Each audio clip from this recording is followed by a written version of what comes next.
Assalamualaikum warahmatullahi wabarakatuh. Alhamdulillah wassalatu wassalamu ala rasulillah wa ala alihi washabihi wa man tabi'ahum huda. Dalam menanggapi wabah yang disebut dengan virus corona, apa itu wabah atau virus, dan apa pandangan Islam mengenai virus tersebut? Dikatakan dalam kitab Husnul Hamidiyah karangan Syekh Husain bin Muhammad. Beliau mengarang kitab namanya Husnul Hamidiyah, yang artinya adalah benteng-benteng yang terpuji. Di sini dikatakan bahwa wabah itu berasal daripada jin. Dikatakan dalam halaman 186, wa kadzalika qad warada fi ba'dil ahaditsil ahadiyah anna ta'ana min wakhzal jinni walladhi yaqul attiba'u inna marta'un min fasad dam an-nafi min fasal hawa. Begitu juga ada nas dalam sebagian hadis yang statusnya ahadi bahwa ta'un itu berasal daripada tiupan jin. Sedangkan yang dikatakan oleh para dokter bahwa penyakit wabah tersebut dari darah yang kotor yang berasal daripada udara yang kotor. Bagaimana menyikapinya ahli sunnah mengenai dua pendapat, yaitu hadis dan para dokter yang seolah-olah kontradiktif? Maka di sini katakan fanaqulu idza tahaqqaqa ma yaqulu at-tibau yumkinu ayyuqala. Maka kita bisa katakan bahwa apabila benar apa yang dikatakan oleh para dokter, maka bisa kita ucapkan, bisa disebutkan, inna salal asliya yutta'uni huwa tasbihullah ta'ala al-jinna ala bani adam bisadi hawaihim wa damhim wa yatabadu an zalika tilkal ghadatu ta'aniyah panasu syari'i akhbar bisabil asli wa kana anhu biwakhidil jinni wal atibau at-talau ala sabil akhir faqul bima talau alaihi wa ishkala fi dzalika wallahu a'lam. Yang artinya, menurut pandangan kita Ahlus Sunnah wal Jamaah bahwa sabab asal dalam wabah tersebut ialah Allah Ta'ala memberikan kekuasaan kepada jin atas Bani Adam manusia dengan merusak udara dan darah mereka, maka akan lahir daripada tersebut wabah-wabah, bibit-bibit wabah tersebut. Maka nas syara, yaitu hadis yang mengatakan bahwa wabah tersebut itu daripada tiupan jin, tusukan jin, menceritakan sabab asal dan menyebutnya dengan tusukan jin. Sedangkan para dokter melihat pada sabab akhir, maka mereka mengatakan apa yang mereka lihat, yaitu karena udara yang rusak. Maka tidak ada kesulitan di dalam mencocokkan dua pendapat tersebut, yaitu hadis Rasulullah SAW yang mengatakan bahwa wabah itu berasal daripada tusukan jin, karena Rasulullah SAW mengatakan asal daripada wabah tersebut. Sedangkan para dokter melihat apa yang mengatakan apa yang mereka lihat, yaitu sabab akhir, yaitu daripada rusaknya udara.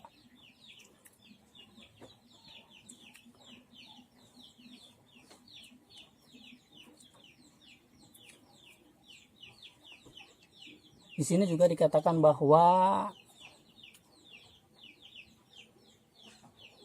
ada di dalam hadis ahadi juga bahwa Rasulullah mengatakan firra minal majzumi firra kamil asadi, yang artinya berlarilah kamu daripada orang yang dari penderita kusta seperti berlarinya kamu daripada singa.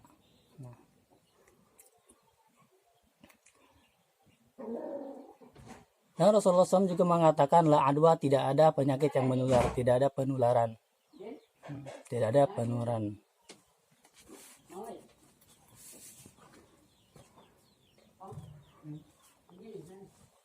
Famat taufiqu bainaha, maka bagaimana cara mencocokkan antara hadis Rasulullah Shallallahu Alaihi Wasallam tersebut.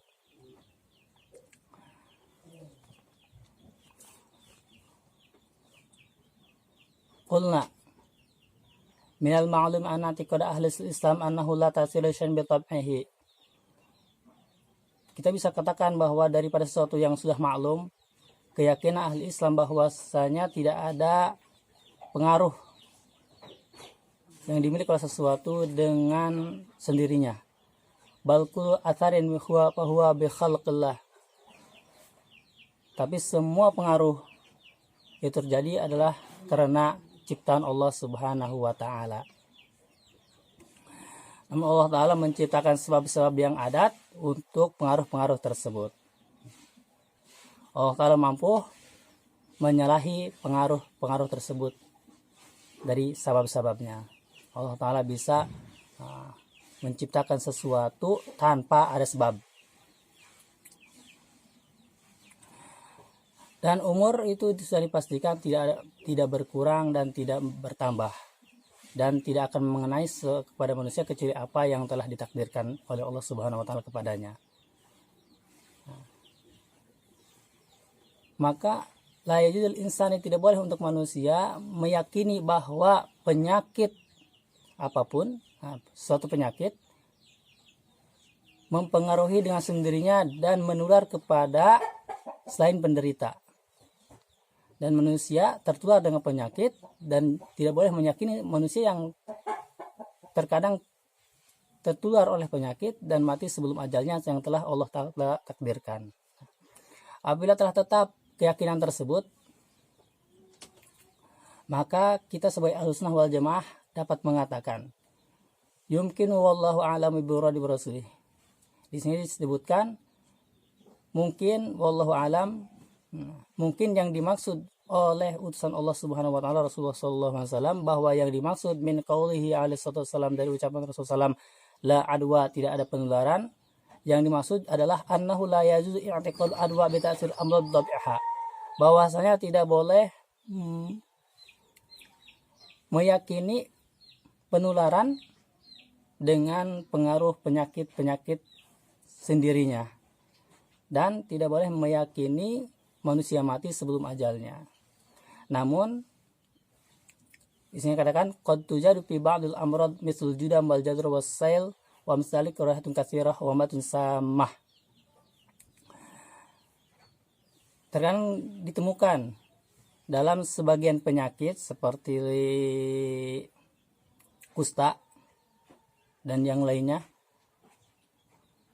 aroma yang tidak sedap dan bibit-bibit penyakit, bibit-bibit racun yang bisa memisah dari penderitanya. Terkadang itu akan menjadikan sebab biasa akan datangnya penyakit dalam orang yang bercampur dengannya dan mendekatinya. Maka bisa saja, wallahu alam, anna ayyakuna hadha huwal ma'na alladhi asyara ilaihi sallallahu alaihi wasallam, dikatakan bahwa ini adalah arti yang disyaratkan oleh Rasulullah SAW dengan ucapannya la yuradanna du'ahatin ala musahin. Orang kena penyakit tidak boleh didekatkan pada orang yang sehat. Dan Rasulullah mengatakan firra minal majzumi firara kamil asad, berilah kamu daripada orang yang penderita kusta seperti larinya kamu daripada singa, dalam cepat menjauhinya.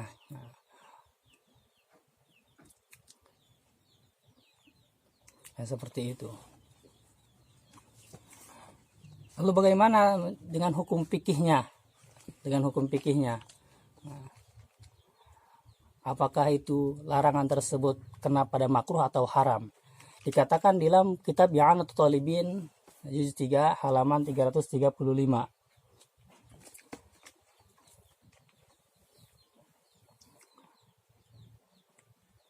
Tukrahu suhbatu man bihi dzalik. Hukumnya makruh bersama-sama dengan orang yang mempunyai penyakit tersebut. Yang dimaksud tersebut ini dikatakan minal jununi wal juzami wal basori wal barosi, yaitu orang yang kena penyakit junun, nah gila, wal juzami dan kusta, wal barosi lan penyakit kulit baros.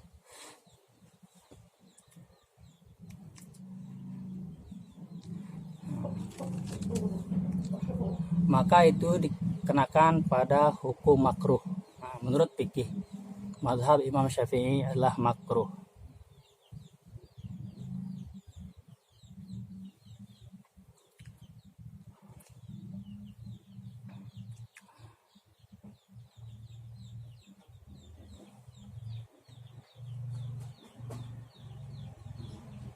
Kenapa dihukumi makruh? Li'anal awwala, di sini katakan li'anal awwala yuadi ilal jinayati. Karena yang pertama yaitu makruh berdekatan dengan atau bersama-sama dengan orang yang gila, karena itu akan bisa membuat pada jinayat. Penganiayaan. Dan juga dikatakan wal akhiraini ya'diyani. Nah, yang dua, yang akhir yaitu juzam dan baros, dikatakan bisa menular, bisa menjadikan sebab orang terkena penyakit tersebut. Orang yang sehat terkena penyakit tersebut. Karena di dalam Bukhari Muslim dikatakan fafis sahihaini firra minal majzumi firara kamil asadi, berlarilah kamu daripada orang yang kena penderita kusta seperti berlarinya kamu dari singa. Wa hadza mahmulun ala ghairi qawiyil yaqini alladhi ya'lam annahu la yusibu illa ma qadara lahu. Nah, dikatakan dalam syara ini bahwa hukum ini berlaku pada orang yang kurang keyakinan. Nah, ya pengetahuannya bahwa tidak akan mengenai dia kecuali apa yang telah ditakdirkan Allah Subhanahu wa taala. Siapa orang tersebut? Walladzi yasulu fi qalbihi khaufu husulil marad, yaitu orang yang dalam hatinya terdapat ketakutan akan hasilnya penyakit tersebut. Faqad jaratil 'adatu bi annahu yasulhul marad ghaliban. Adat yaitu kebiasaan, secara biasa berlaku bahwa penyakit itu akan terjadi dengan berdekatan tersebut.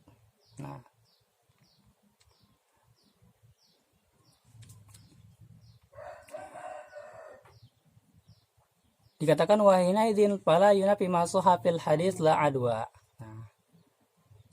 Jika ini dikaitkan kepada orang yang kurang keyakinan, maka tidak kontradiktif dengan apa yang telah sahih dalam hadis la adwa, yang artinya tidak ada penularan.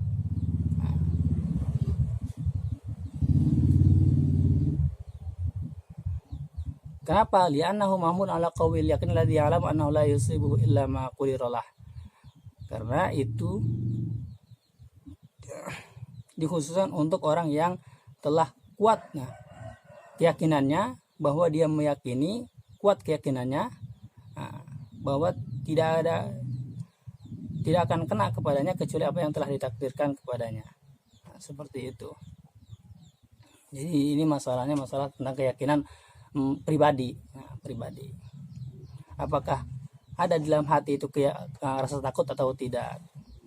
Kalau ada rasa takut maka hukumnya makruh.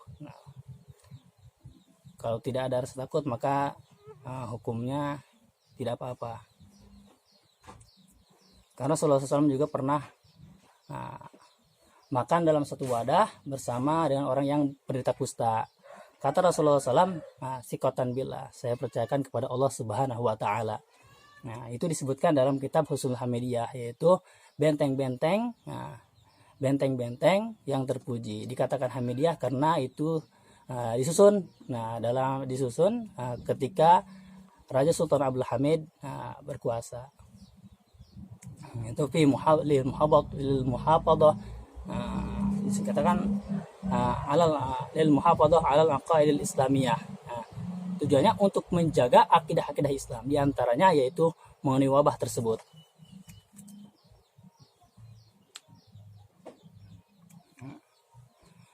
Di sini juga dikatakan waqad syuhida annahu la yasulu lahu maradun wala dararun.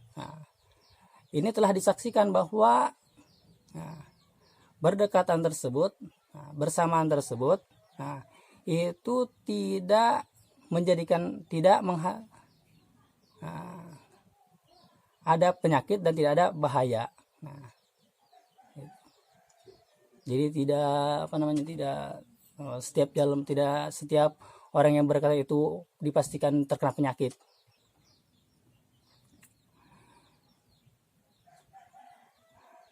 Au yuqal murad la adwa mu'athiratan. Atau bisa dikatakan yang dimaksud dengan hadis Rasulullah SAW tidak ada penularan, maksudnya yaitu tidak ada penularan yang mempengaruhi sendirinya. Artinya bahwa penularan itu ada, tetapi bukan karena penyakit, tetapi dengan perbuatan Allah Subhanahu wa Ta'ala, dan dipastikan pasti ada hikmah di dalamnya.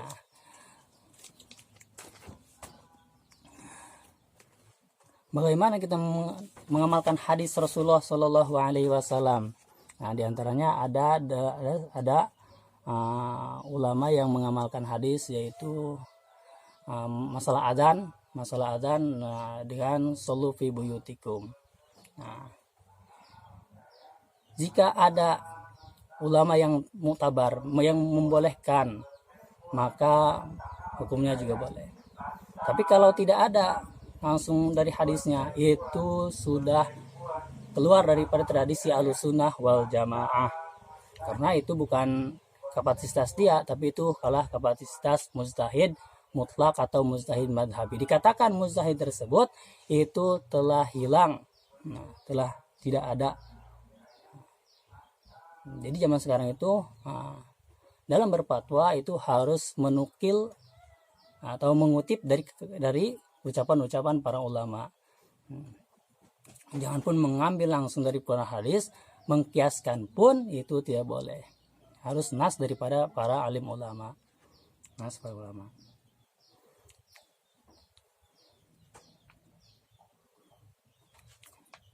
Di sini dikatakan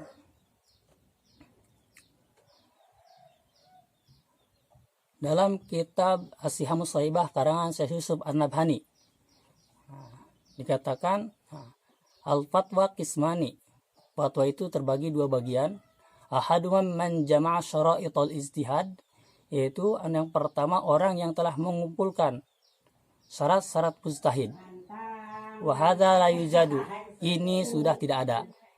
Wa tsani, yang kedua, may yantahilu madhhaban wahid min al-a'immah, orang yang memilih satu madhab dari madhab yang 4 seperti Imam Syafi'i, wa arafa madhhabu, ia kenal madhabnya, wa sara hadiqan fihi, yang mahir dalam madhab Imam Syafi'i, baisula yashhadu anhu syai'un min usulihi, sekiranya dia tidak mensyadkan sesuatu dari asal-asalnya.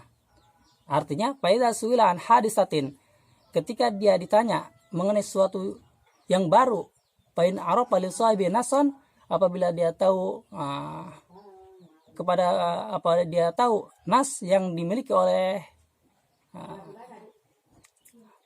mazhabnya, ajaba alaihi, maka dia menjawab dengan nas tersebut. Seperti kita menjawab masalah juzam. Juzam itu ada nas dari para alim ulama, yaitu hukumnya kena pada makruh. Wa illa, jika tidak ada nas seperti wabah tersebut, yastahidu fiha ala madhabihi, maka dia ijtihad dalam masalah tersebut sesuai dengan madhabnya dan mengeluarkannya dengan usul-usul fikih tersebut. Wa hadza azum yal kibril amar, dikatakan ini lebih sulit daripada kalau bahasa saya mah waridang berem. Sulit. Karena ini karena ini tugas daripada mujtahid fatwa madhabi. Seperti itu. Itulah masalah sekarang, yaitu apakah virus tersebut ada ulama yang mengatakan seperti Kanjuzam, karena orang seperti kita tidak bisa mengkias-kiaskan karena bukan kasat patas kita. Nah, mungkin sekian dari saya, kurang lebihnya mohon dimaaf dan maklum. Assalamualaikum warahmatullahi wabarakatuh.